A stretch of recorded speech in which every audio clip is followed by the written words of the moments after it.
गर्मी का सूरज आग उगल रहा था। ठीक दोपहर के 12 बजे थे। हवा थमी हुई थी, सांस लेना दूभर था। पंखे जोर जोर से घूम रहे थे, पर हवा का नामो निशान नहीं था। मोहन और सोहन के इस छोटे से घर में 2 ही कूलर थे, एक बड़ा पुराना पर दमदार, एक छोटा बस नाम का। और इन 2 कूलरों पर गीता सीता में जंग छिड़ गई। मैं बड़ी हूँ, मुझे बड़ा कूलर मिलेगा। मेरी प्यारी बेटी को गर्मी नहीं लगनी चाहिए, तो अपने छोटे कूलर से काम चला ले। हाँ, तेरी बेटी प्यारी है तो मेरा बेटा कोढ़ है क्या? तुझे कूलर चाहिए तो अपने पति से खरीदवा के ले, मेरे पति के पैसे से नहीं। क्या बोली? मेरे मोहन को छोटा समझती है? तेरा सोहन क्या बहुत कमाता है? हराम की कमाई। किसकी कमाई हराम की है सबको पता है। तेरा सौतेलापन मायके में भी दिखता था और यहाँ ससुराल में भी, तो कोई कमी नहीं छोड़ती। तो एक ही ससुराल में क्यों आ मरी है तू? गीता और सीता लड़ रही थीं। घर में गर्मी से ज्यादा जहर फैल गया। तभी मोहन और सोहन काम से लौटे, पसीने से तरबतर। अरे बंद करो, आग लगी है घर में और तुम लड़ रही हो। ए गीता, अंदर जा। सीता, तू भी जा। हाँ, एक कूलर किसी एक को मिलेगा, दूसरा हम देख लेंगे, पर इतनी गर्मी में लड़ो तो मत। वो दोनों सौतेली बहनें थीं, जो अब देवरानी जेठानी बन बैठी थीं, पर उन्हें लड़ने से फुर्सत यहाँ भी नहीं मिलती थी।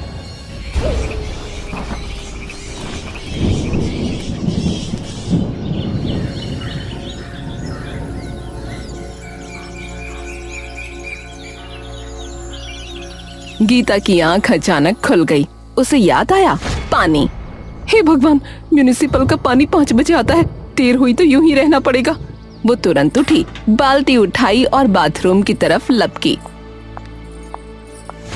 तभी सीता की भी नींद खुल गई। उसे भी याद आ गया, हाय राम, पानी, मैं तो सोती रह गई। लेकिन गीता पहले पहुंच गई। उसने नल पर कब्जा जमा लिया, बाल्टी भरने लगी। सीता ने आकर देखा तो आग बबूला हो गई। ओए, आज फिर तूने नल हड़प लिया? कल भी तूने सारा पानी भर लिया था। मेरे बच्चे को नहाना है, बर्तन धोने हैं, कपड़े धोने हैं, मुझे पानी दे। अपने बच्चे को सुबह जगाया कर, मैं क्यों मरूं? मुझे भी पानी चाहिए, मैं भी इसी घर की बहू हूँ। तू बहू है या शैतान? सीता ने झपट कर गीता की बाल्टी पकड़ ली और नीचे पटक दी। सारा पानी गिर गया। गीता का गुस्सा 7वें आसमान पर पहुंच गया। मेरा पानी गिरा दिया, अब तू भी नहीं भरेगी। बाल्टी दे वापस, नहीं तो आंखें निकाल लूंगी। दोनों में बहस शुरू हुई। कैलाश चंद्र की नींद खुली, वो बाहर निकला। अरे सुबह सुबह क्या हाय हाय मचा रखी है? अरे इतनी गर्मी में लड़ाई? मैंने कानून बना दिया है, जो पहले उठेगी पानी भरेगी पहले, हाँ, दूसरी को बाद में। तो क्या आफत है? लेकिन अरे चुप, हर वक्त बस लड़ती रहती हैं दोनों। हाँ, कोई काम नहीं है घर पर। 2 सौतेली बहनें लाकर गलती कर दी। तमीज में आ जाओ, दोनों बहुओं को मिलजुल कर काम चलाना होगा, समझी? दोनों के चेहरे उतर गए, लेकिन एक दूसरे के सामने हार मानने को तैयार नहीं थी। वो जलती निगाहों से देखते हुए अपने अपने काम में लग गईं। दोपहर के 2 बजे, धूप ऐसी कि बाहर कदम रखना मुश्किल। गीता के कमरे में छोटा कूलर था, जो हवा की जगह गर्म हवा उगल रहा था।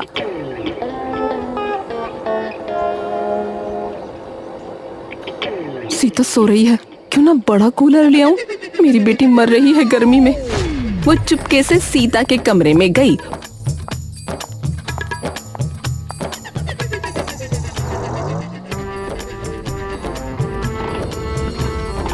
जैसे ही उसने कूलर चालू किया, सीता की आंख खुल गई। उसने देखा, उसका कूलर गायब। अरे, मेरा कूलर कहाँ गया? गीता, तूने मेरा कूलर चुराया है। चुराया नहीं, लिया है। मेरी बेटी तड़प रही है, उसे ठंडी हवा चाहिए, तो अपने छोटे कूलर से काम चला ले। तेरी बेटी तड़प रही है तो मेरा बच्चा क्या पत्थर का है? उसे भी गर्मी लग रही है, मुझे मेरा कूलर वापस दे। गीता ने कूलर देने से मना कर दिया, तो सीता ने झूठा रोना शुरू कर दिया। उसका रोना सुनकर सोहन आया।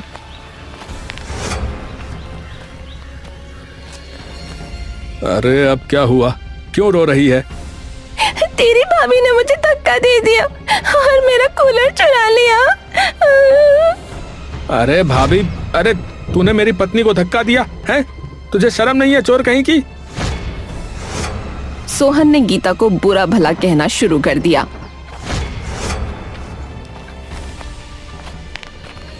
मोहन भी आ गया। दोनों भाई आमने सामने। तभी दुर्गावती चिल्लाई, अरे ये दोनों तो हर समय लड़ती रहती हैं। तुम लोग भी शुरू हो गए, अब बंद करो ये लड़ना झगड़ना।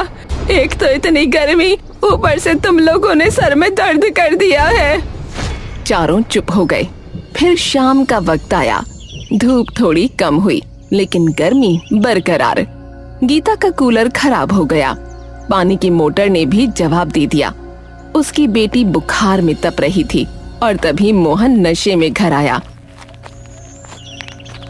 सुनो, कूलर खराब है, बेटी को बुखार है, कुछ करो ना।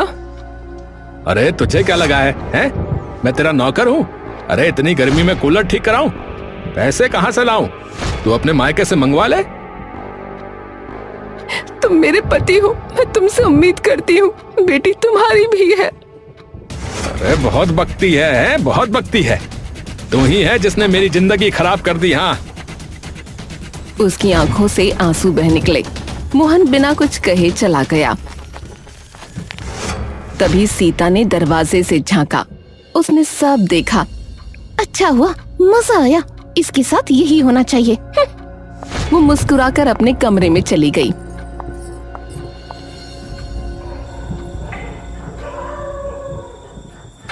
लेकिन रात को जब वो सोने लगी तो उसे बेचैनी हुई। उसके दिल में कहीं न कहीं गीता के लिए दर्द था, लेकिन वो मान नहीं रही थी।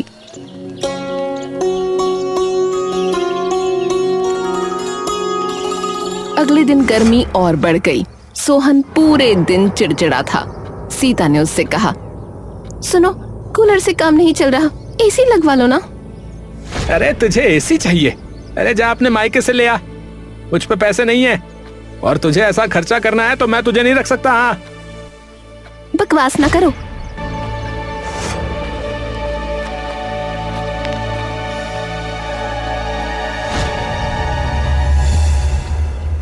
गर्मी से दोनों भाई पागल हो गए हैं क्या?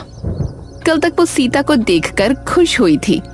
आज उसे देखकर दर्द हुआ, लेकिन अभिमान ने रोक दिया। वो अपने कमरे में चली गई। रात के 2 बजे अचानक बिजली चली गई। घर में अंधेरा छा गया। गीता के कमरे में पंखा बंद हो गया तो उसकी बेटी भी जाग गई। सीता के कमरे में भी यही हाल था। उसका बेटा भी परेशान था। सोहन, सोहन, लाइट चली गई है, ये रो रहा है, कुछ करो। अरे तो मैं क्या करूं? मैं क्या करूं? अरे बिजली विभाग वालों को जगाऊं क्या? मुझे सोने दे, दिमाग मत खा। सीता गुस्से में अपने बेटे के साथ बैठी रह गई। तभी उसने देखा कि गीता अपनी बेटी को लेकर बाहर आई। वो आंगन में टहल रही थी। गीता, तू बाहर क्या कर रही है? सीता भी अपने बेटे के साथ बाहर आ गई। पहली बार दोनों के बीच कोई लड़ाई नहीं हुई।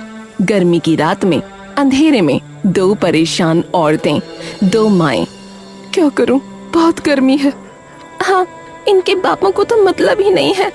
तभी सीता ने अपने पास से एक पुराना हाथ वाला पंखा निकाला। इससे हवा कर ले, थोड़ी राहत मिलेगी। शुक्रिया। दोनों फिर चुप हो गईं, लेकिन उस चुप्पी में एक नया रिश्ता जन्म ले रहा था।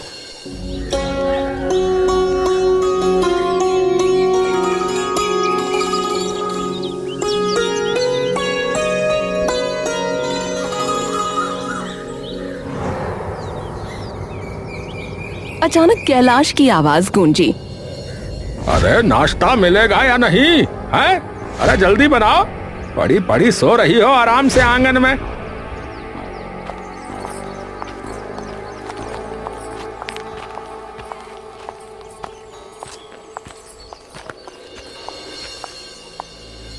हाँ नहीं तो, अजीब ही बहुएं मिली हैं। पतियों को कमरे में सड़ने को छोड़ दिया, खुद आ गई आंगन में। अभी बनाती हूँ नाश्ता। ओहो, आज दोनों साथ बोली हैं। वाह रे वाह। गीता और सीता चुप रहीं, लेकिन उनकी आंखों में एक नई चमक थी। रात की उस मुलाकात ने उनके दिलों की दीवार में दरार डाल दी थी।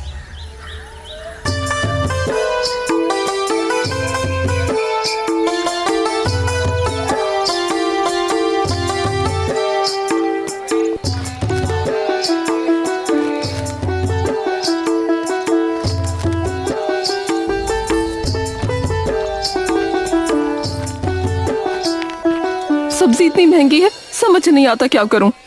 मेरे पास थोड़े से एक्स्ट्रा पैसे हैं, ले ले। नहीं, मैं नहीं लूंगी। ले ले यार, बहन ही तो हैं हम।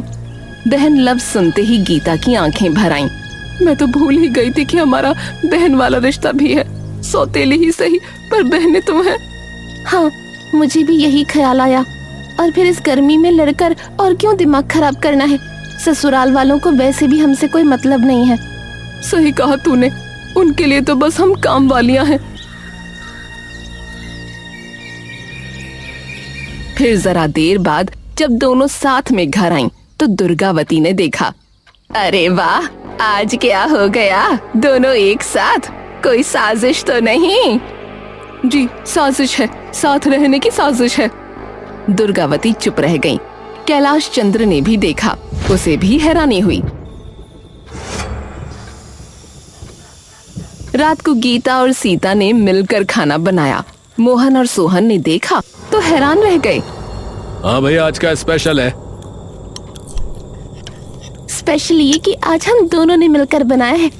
सोहन को ये अच्छा नहीं लगा। उसे शक हुआ कि दोनों मिलकर कुछ कर रही हैं।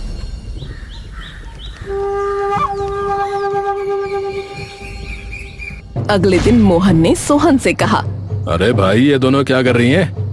पहले तो खूब लड़ती थी, हैं? अब एक दूसरे की परछाई बनी फिर रही हैं। मुझे तो शक है कि ये हमारे खिलाफ कोई साजिश कर रही हैं भैया। भैया, मुझे भी ऐसा ही लग रहा है। कल मैंने देखा ये दोनों चुपके बातें कर रही थी। जैसे ही मैं पास गया तो चुप हो गई। जरूर कोई प्लान बना रही हैं ये दोनों। दोनों भाइयों ने तय किया कि वो अपनी अपनी बीवियों पर नजर रखेंगे। दुर्गावती ने भी इस मौके का फायदा उठाया। एक दिन उसने गीता से कहा, तेरी सौतेली बहन तुझे धोखा दे रही है। कल उसने मुझसे कहा कि गीता को मैं बेवकूफ बना रही हूँ। गीता ने सुनकर दिल पर नहीं लिया। वो तुरंत सीता के पास गई। क्या तूने सच में ऐसा कहा कि तू मुझे बेवकूफ बना रही है? मैंने ऐसा कुछ नहीं कहा। तुझे किसने बताया? मम्मी जी ने। ये तो हमें लड़ाने की कोशिश है। सुन, अब हम किसी की बातों में नहीं आएंगी। जो होगा सामने होगा। और हाँ, वो पैसे इकट्ठा करके हॉल में एसी लगवाने वाला प्लान कहाँ पहुँचा? मेरे पास कुछ सेविंग्स हैं, तू भी अपनी निकाल लेना, मिलकर अपना काम चलाएंगे। दोनों ने हाथ मिलाया। गर्मी दिन ब दिन बढ़ती जा रही थी। पारा 45 के पार था।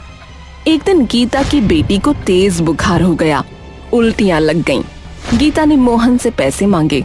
हमारी बेटी को तेज बुखार है, पैसे दे दो ना, डॉक्टर को दिखाना है। अरे मेरे पास पैसे नहीं है। तेरी बेटी को रोज रोज क्या हो जाता है? मरेगी, मरने दे। गीता को जैसे सीने में तीर लग गया। तभी सीता ने ये सब सुन लिया।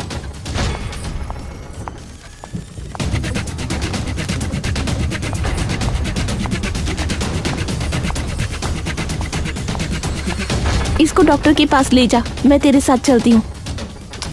तूने मेरे लिए ये किया? हम तो साथ भी नहीं थे कभी। अब तो है, चल देर मत कर।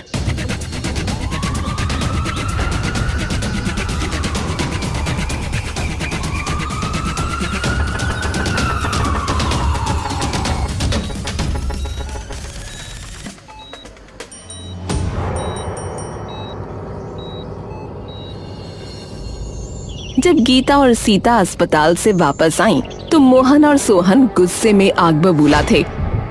अरे कहाँ थी तू इतनी देर? है कहाँ थी? खाना नहीं बना, घर का काम भी नहीं हुआ है? कहाँ थी? हमारी बेटी अस्पताल में भर्ती है, तूने एक पैसा नहीं दिया। अगर सीता ना होती तो पता नहीं वो बचती भी कि नहीं। अच्छा, तो अब सीता तेरी बहन बन गई है? हैं? उसके पैसे लेती है, मेरी इज्जत की नहीं सोचती है? मैं तुझे घर से निकाल दूंगा, बता रहा हूँ। निकाल दो, हम दोनों चली जाएंगी। हमें तुम्हारे इस घर की कोई जरूरत नहीं। लोग तो औरत पर जुल्म करना जानते हो, उसकी इज्जत नहीं। ए चुप कर, चुप कर। तेरी हिम्मत कैसे हुई मेरे पैसे देने की है? उन पैसों पर मेरा भी हक है, समझे? दोनों बहनों ने तय कर लिया था कि वो चुप नहीं रहेंगी। इसी तरह 2 दिन निकल गए और उन 2 दिन म्युनिसिपल का पानी भी नहीं आया। घर में पानी की किल्लत हो गई थी, कूलर सूखे पड़े थे। गीता और सीता परेशान थीं। सीता, क्यों ना हम खुद ही पानी का इंतजाम करें? गांव में पुराना कुआं है, वहां से पानी ला सकते हैं। पागल है क्या? इतनी गर्मी में धूप में कुएं तक जाना और पानी भर कर लाना, वो भी हम औरतें। हाँ, हम औरतें, हम कमजोर नहीं हैं। अगर हम चाहें तो कुछ भी कर सकती हैं। दोनों ने बड़े बड़े बर्तन उठाए और कुएं की तरफ चल पड़ी।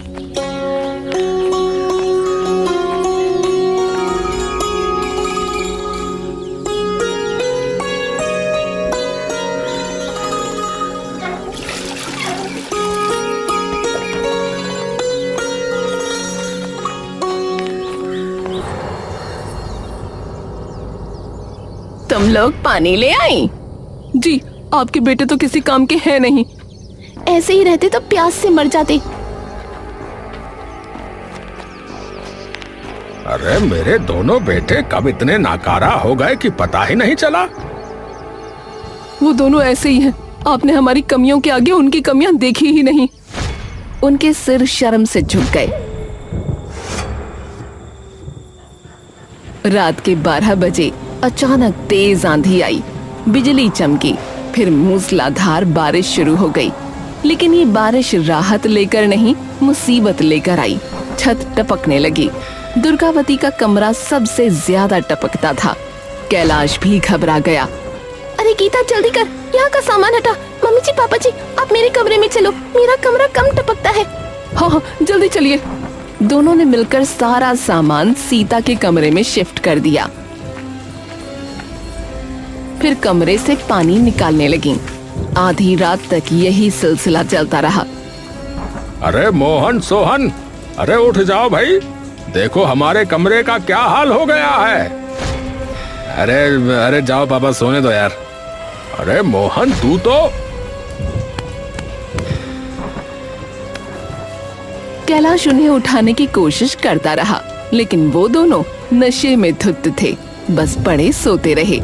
आखिरकार कैलाश गीता और सीता से बोला, अब बेटियों, अब मैंने तुम्हारे साथ बहुत बुरा किया। कभी नहीं सोचा कि तुम औरतें कितनी मुश्किल में होती होंगी। आज रात जो तुमने किया, मुझे समझ में आ गया कि असली ताकत क्या होती है। पापा जी, हमने कोई बड़ा काम नहीं किया, बस सीखा कि एक होकर रहना चाहिए। लड़ाई से कुछ नहीं मिलता। हमने ये बात समझ ली है कि रिश्ता दिल का होना चाहिए, खून से कुछ नहीं होता। हम भले ही सौतेली हैं, लेकिन फिर भी बहनें हैं, साथ हैं। पर दूसरी तरफ आपके बेटे आपका खून है, लेकिन ये आज आपके काम नहीं आए। हम आपका खून नहीं है, फिर भी आपके साथ हैं। सही कह रही हो तुम लोग। मैंने अपने बेटे को बिगड़ते देखा ही नहीं। सोचा ये तो अपना खून है, हमारे काम आएंगे ही। अगर कोई इन्हें घर की फिक्र होती तो हमारे घर का ये हाल ना होता। पर हमने सोच लिया है, अब हम अपने हिसाब से काम करेंगे। कुछ दिन बाद हॉल में एसी लगवाएंगे ताकि आराम से सो सकें। अरे तुम लोग फिक्र मत करो, मैं अभी जिंदा हूँ।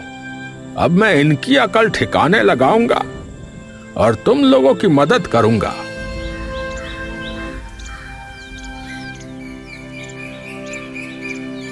इन गर्मियों ने उन्हें बहुत परेशान किया, लेकिन यही गर्मियां उन्हें पास लेकर आईं। दोनों सौतेली बहनें अब सगी से भी ज्यादा सगी हो गई थीं और उनके सास ससुर भी उनके अपने माता पिता जैसे बन गए थे।